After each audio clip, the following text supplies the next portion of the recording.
American Overseas Schools Historical Society office in Wichita, Kansas on October 5th, 2004. My name is Linda Hebert Sekiguchi. I'm the interviewer, and behind the camera is Brucey Mitchner. And we have here with us today Gail Stuart, and Gail is an alumni of American Overseas Schools, so she's here basically to tell us about her overseas experience in the Department of Defense schools in Morocco, right? Yes. Good. Now, Gail, tell us a bit about your life and so on, where you were born and so on prior to going overseas. Well, I was born Gail Hembry and was from Pratt, Kansas, and but I was born in California, so I guess I've been halfway around the world already, and Wow. I'm ready to settle down here in Wichita. I enjoy it. My father was a DAFC, and Tell us what a DAFC is, please. okay, a dependent of the Air Force, dependent civilian of the Air Force. Okay. DAFC. Okay, dependent Air Force civilian, and he had found a job in Morocco in '54, and we went over with him, and that's how that started. He took care of the base's electricity. I see. What is that? The power plant. I And guess then so. he went into maintenance, and we went over there, and when my beginning of my freshman year, Wow. And so you, what year was that then? 1954, 1954 was your and my year. first class, Uh-huh. and I can't remember her name, but she taught French, and the first thing she said was, "Bonjour, comment allez-vous, class?" And I had no idea what she said. Oh dear. I didn't, it was weird, I didn't know French at all, Uh-huh. and I still don't. But you took French in high school. Well, yes, it was mandatory, and I know a little bit, but that's about all. It's too many years. All right. And I was there, I graduated in '58. In Morocco. Okay, so you were there all 4 years of your high school. Yes. Well, now, tell us about your experience in the schools and how you liked it in Morocco and some of the things Well, you did in your classes and so on. Well, I loved it in Morocco. I was a typical teenager. I don't remember too much about it. I do remember I had summer class, and we had, I had to take English, I think, and Summer class, so you had to go to school. I had to go to summer school for English, Oh. and it was in a Quonset hut, and it was very hot. No air and- conditioning? Oh, no, not in there. And then Uh-huh. we had the grasshoppers. Oh. It was, what do you call it? I mean, they were all over. Uh-huh. And we had our janitor, he would pick them up and eat them like candy and laugh at us. Who ate them? Our janitor. Your janitor? Oh, he ate them just. Oh, picked them yeah, up? because it's a delicacy there for him, Uh-huh. really, basically. Uh-huh. He was an Arab. So there And- was a kind of an infestation at some particular Oh, point in yes, time. we had a horde of them. I think they come every 7 years or something like that, and then this one was a tremendous lot. I mean, they were everywhere. Oh my, and this was at the beginning of your time there? This was, I think, it was summer of '55. Um, So they had a lot of food. yeah. And they came inside and everywhere. Yes, they did. Uh-huh. The first couple of years we lived in Casablanca, Oh, and we lived in a couple of villas, but the first villa we lived in was just about a block away from the American Council. And this was when they were the Arabs were getting their independence, I see. the Moroccans, I should say. And there were Arabs and French working together, but Morocco wanted their own independence from France, and we heard a lot of gunshots, and there was bombings in the French balcony a few times, and we could hear it. My dad, he was not afraid of them at all, because we had a convertible, and he'd go down through town. I remember one time he had a refrigerator in the back seat, and he was bringing it to our house, and he was going through just right outside the Medinas downtown Casablanca, and everybody was saying, hello George, hi George, because they all knew him, so. But it was a scary time for some people, but I was never afraid. Wow. For some reason, my mother let us girls get on the bus and go downtown, Wow. and I can't, to this day, understand why. Now you had sisters. I have my sister, she's 2 years younger than I, and my brother is 9 years younger than I, so. So you all were there. Mhm. And now, in your situation living there in Casablanca, what was that like? How did you? Well, we shopped the markets, we ate the food, they told us to soak the food, but we didn't. The water, I think we transport the water from, our drinking water from the base. But everything else we didn't. I mean, we would go down to the grocery store, the corner grocery store, and buy food, fresh vegetables. And you used the market, the Medinas as well. Okay. So you were on the economy, so were you surrounded by Arab families or Moroccan families? I think they were mostly French. We didn't know very many. Okay. And then we moved to on base, and tell you the truth, I don't remember too much about school.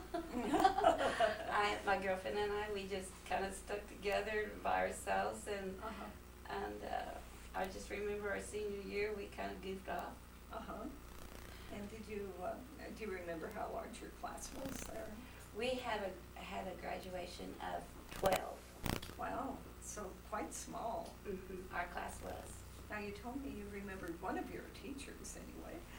Maria Espinosa. And what did she teach you? Oh gosh, I don't know. Oh well.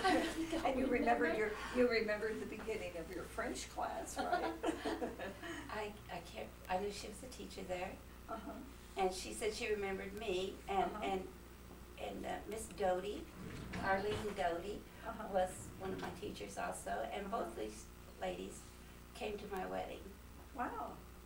So your wedding was in Morocco?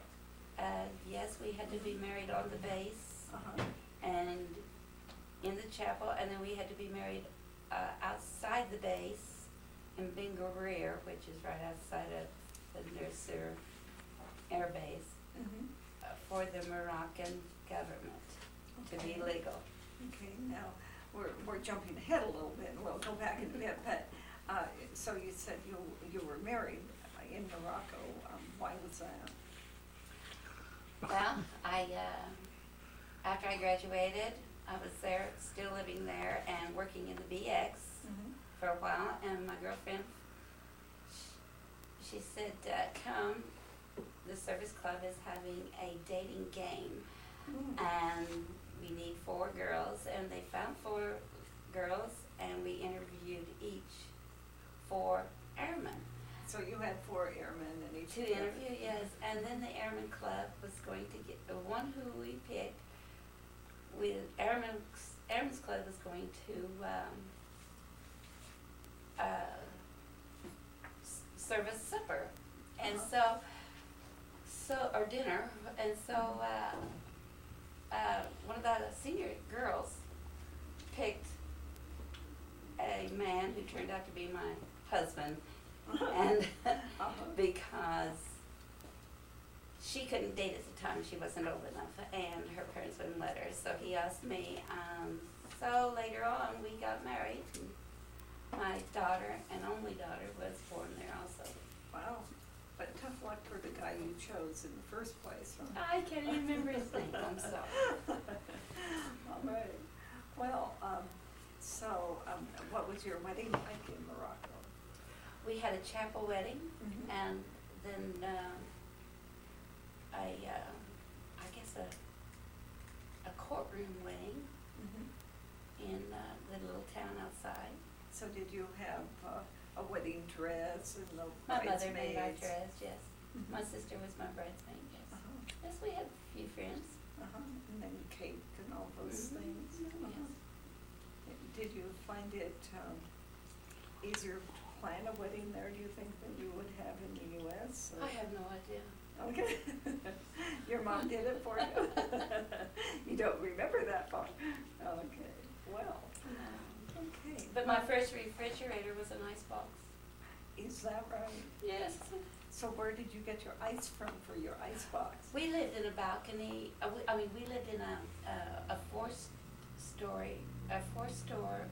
oh golly, excuse me. A four-store apartment building in Casablanca. Uh-huh. And we lived on Mohammed Saint Street. Uh-huh. And I remember walking up 4 flights of stairs. Wow. And our our Arab iceman would bring up the ice. For Pete's sake. And so that was the first 2 years? 1 year. We 1 had year. to stay there 1 year Uh-huh. after we were married. Mm-hmm. And it was the same time, about that time also was during the earthquake that Morocco had. And it was a very huge one south of us. What year was that? 59, 60, I don't know for sure. Mm-hmm. Mm-hmm.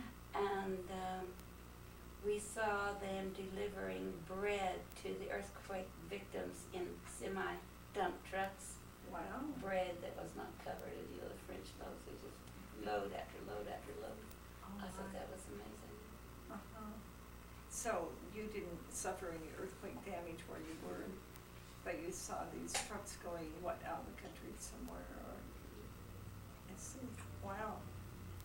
Okay, so let's go back to school and see if we can't jog a little bit of memory of your school. You were saying you graduated from high school, so you had a graduation ceremony to do? Mm-hmm. Okay. And do you have some things here that might show, some of your photos that might show a bit of your Well, school experience? Our school, we didn't have very many. Mm-hmm. You said 12 in your graduating class, right? Yes. Uh-huh. I don't think you could see it, but this was our school. And it was just a bunch of, well, not quads and huts, but it was kind of a barracks. Oh, uh-huh. Uh-huh. Yeah, it wasn't really a building, it was kind of like barracks put together. Uh-huh. Okay. And then it went from 1953 to 1963 was our school. I see. Oh, it's closed in 63. It was closed in 63. Now, I heard, what was the name of that school? It was called Nusser High School, and they changed it to Nelson C. Brown because he was killed on the highway through a roadblock that he, I guess, tried to run. What did Tom say?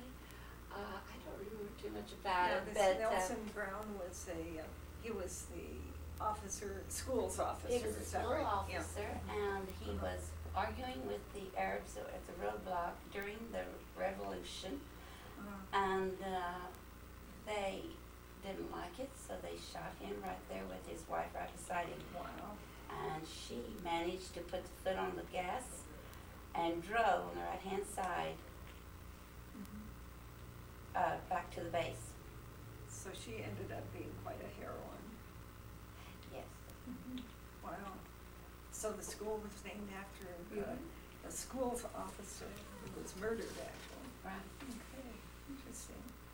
All right, and then did you have some graduation sorts of things from your graduation from high school? I think you said you had some photos or. We did go to Tangier and Gibraltar for our school trip, which was fascinating. That was your And senior high school, senior in high school, or was it the whole school? No, it's just our class. Okay. We did garage sales. We did car washes to make our money to go and all. And this is just very old, very old. And that shows, tell us what it shows. It's our announcement for our graduation. Wonderful. Okay. So So did you send announcements to your family in the States? yes, or? we did. And this is it. So we were kind of up to date. We had rings. Glass rings. This was our announcements that we was able to send. Wonderful. Okay, and now on your trip to Tangiers, and where else did you say you went?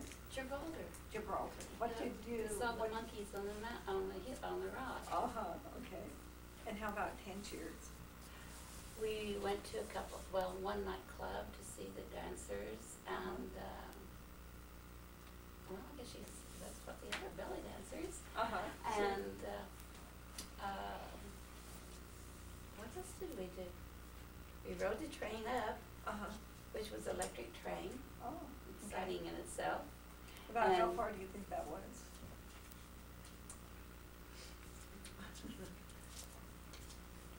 I don't know, It 80 wasn't miles, the- 80 miles, Oh, something like yeah, that. it wasn't an overnight or anything, I see. No. Okay. And then we took the ferry over to the Gibraltar Rock.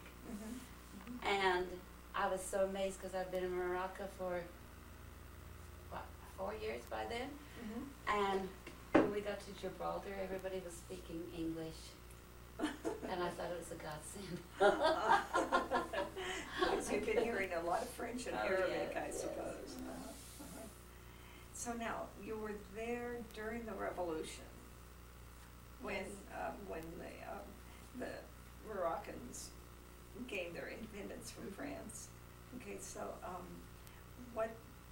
was there any other evidence you saw of that other than what you described with the No. shooting and that sort of thing? No. So it seemed to be a smooth transition then from.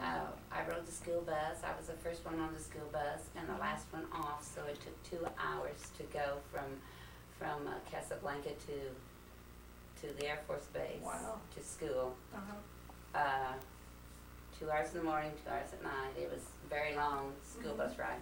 Sure. During the Revolution,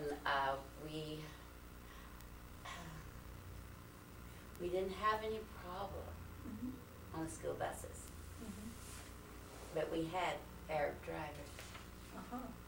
so that might have made a difference.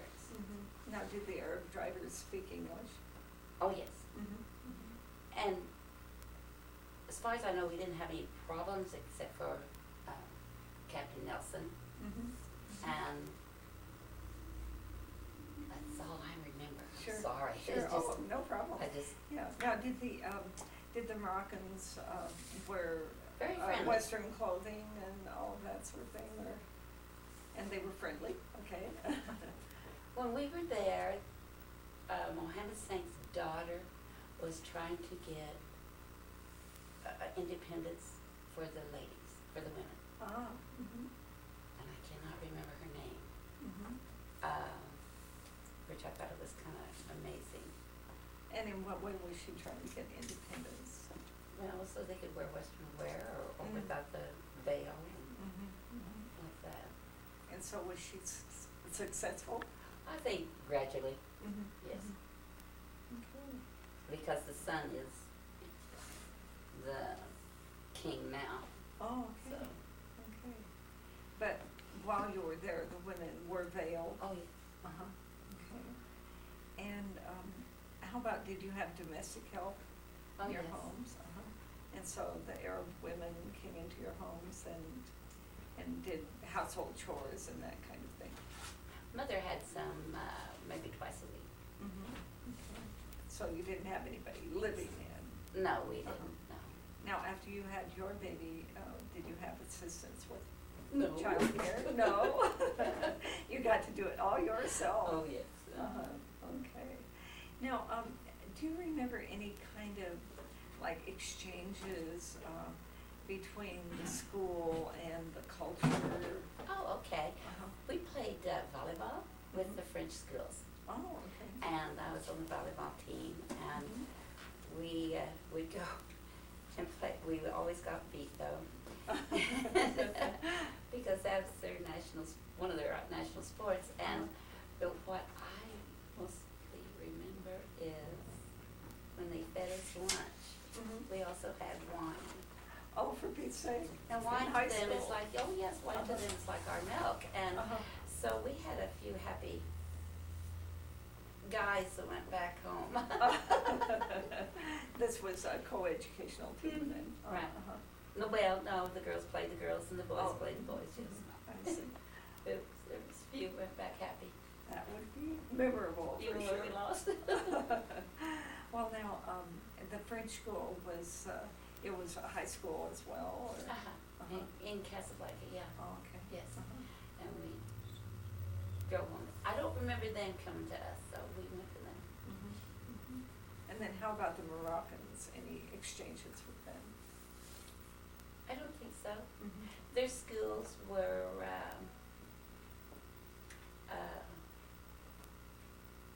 boys. They Uh-huh. did not educate the girls. Is that right? And the Arabs, I'm saying, talking about, okay, Right. and, what was I gonna say? Our boys didn't even play football. Mhm. They played what they called touch football, Mhm. and we had one of our seniors, his name is Charles Haney. Uh-huh. He, would not play football with football shoes, he played barefooted. Isn't that right? Oh, It was that would- amazing. That would be a challenge. Now, I guess your weather was warm all year long, or what was that like? I would say it was like Florida, we got cool in the winter, Mhm. like wear a jacket. Mhm. Great. Okay. How about foods? Do you enjoy Moroccan food, or did you have that opportunity? We had what they called couscous, which I remember, they make it with the couscous meal with vegetables and chicken on top. Mhm. We liked that, but Mhm. we didn't have too much. Mhm. You basically got the American food Right, through Mom, the yeah. commissary and Yeah. made that at home, and you didn't eat out a whole lot. No, not even when we lived in town. Okay. Sometimes. So then, when you moved out onto the base, what was the difference between your living on the economy in Casablanca and then moving to the base? What do you see as Well, I the do main not remember difference? too much about it. Like I Uh-huh. said, I was just a typical teenager. Mhm. Of course, we had the commissary. I don't think we went to Casa that much after that. Mhm. Dad took us to Marrakesh, Mhm. and my sister has brown hair and my brother has brown hair. I'm the only one that has the blonde hair in the family. Uh-huh. And I remember we were in the horse and carriage, Mhm. with our Arab driver, and we was Mhm. going through the Medina, and all the little kids were pointing at me. All And right. we couldn't figure out, I couldn't figure out why, Mhm. until my father told me that it was because of my blonde hair. All right, okay. You got some attention. Yeah. The So queen I on do. the carriage. I do remember that. Interesting. That's great. So now, what kind of traveling were you able to do then, other than what you've already mentioned? Did you, in the 4 years that you were there, were you able to fly to other places or visit any places in Europe or Africa or No, North Africa? not for us. Uh-huh. Gibraltar was the closest, and my mother and family went to the Atlas Mountains Ah. there in Morocco, but I didn't go.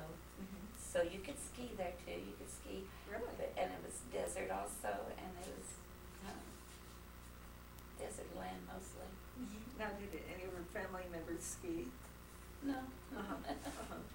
But they saw the snow. That was all the That's snow. amazing. Now, how high, any idea how high the Atlas Mountains are? No, I don't. Okay. All right, well, this has been really fun to think I about. found out years later, about 3 or 4 years ago, Mhm. through the Geographic magazine, Mhm. that there is a blue rock in Morocco that you can find nowhere else, and they do not know the use for it now. Hmm.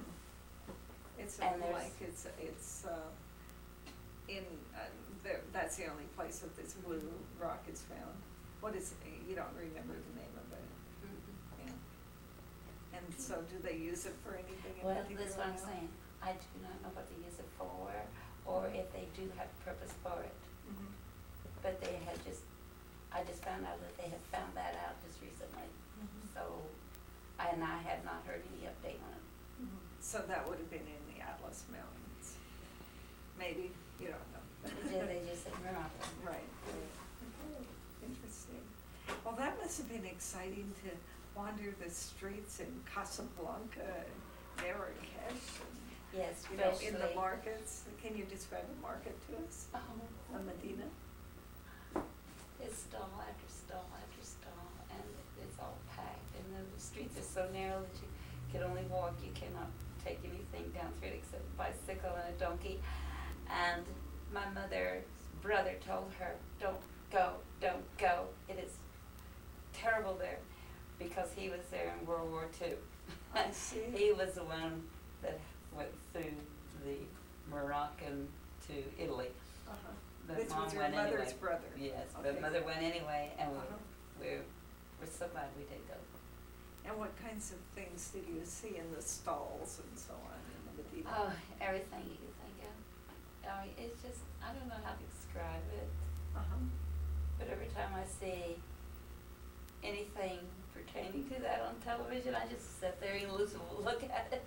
Sure. And the Medina in Marrakesh, you see it on TV and the movies, it is exactly that. Wow. It is amazing. Yeah, so the open bags of spices and Meat and rice. chicken and, Oh, hanging, yeah. yes. Uh-huh. Okay. And then the Moroccans dressed in the desert type attire. That's to keep, their scarf is really to keep the sand out, the winds, yes.